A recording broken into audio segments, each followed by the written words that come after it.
সপ্তাহ ব্যবধানে মাগুরায় কমেছে সবজির সরবরাহ। এতে পাইকারি ও খুচরা পর্যায়ে বেড়েছে বেশিরভাগ সবজির দাম। বাজারে সবজির সরবরাহ ও দাম নিয়ে আরও জানাতে শহরের একতা কাঁচা বাজার থেকে যুক্ত হয়েছেন বিশ্বজিৎ বাপি। বাপি, সবজির সরবরাহ সংকোচের কারণ কি জানাবেন এবং কোন কোন সবজির দাম বেশি বেড়েছে?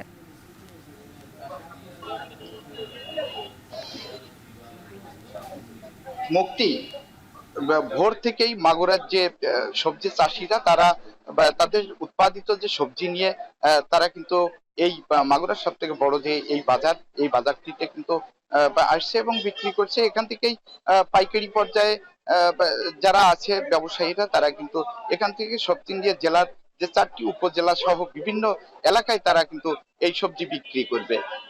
তাই এই মুহূর্তে আমরা আছি মাগুরার সব থেকে বড় পাইকারি ও খুচরা বাজার এই মাগুরা একতা কাঁচা বাজারে। এখানে সকাল থেকেই কিন্তু এখানে সবজি বেচা কেনা চলছে। তবে আমরা বাজারটি ঘুরে যেটি আমরা দেখতে পেরেছি যে প্রত্যেকটা সবজির দামই কিন্তু 2-5 টাকা থেকে শুরু করে 15 টাকা পর্যন্ত এক সপ্তাহের ব্যবধানে দাম কিন্তু বৃদ্ধি পেয়েছে।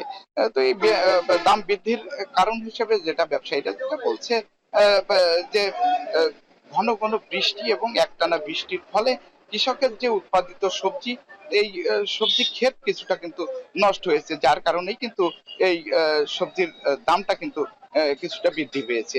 তো আমরা যদি সবজির দামের কথা যেটা বলি, সবজি যেমন আলু গত সপ্তাহে বিক্রি হয়েছিল 18 থেকে 20 টাকা, আজ সেটা বিক্রি হচ্ছে কিন্তু 24 থেকে 25 টাকা।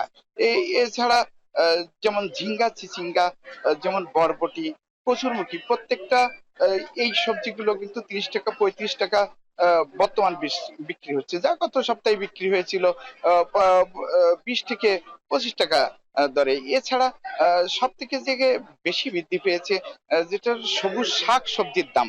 এই শাক সবজি গুলো কিন্তু গত সপ্তাহে বিক্রি হয়েছিল যেটা 20 থেকে 25 টাকা, কিন্তু এর সপ্তাহে সেটা সে কিন্তু এর ডবল বিক্রি হচ্ছে, যেমন 40 থেকে 45 টাকা বিক্রি হচ্ছে।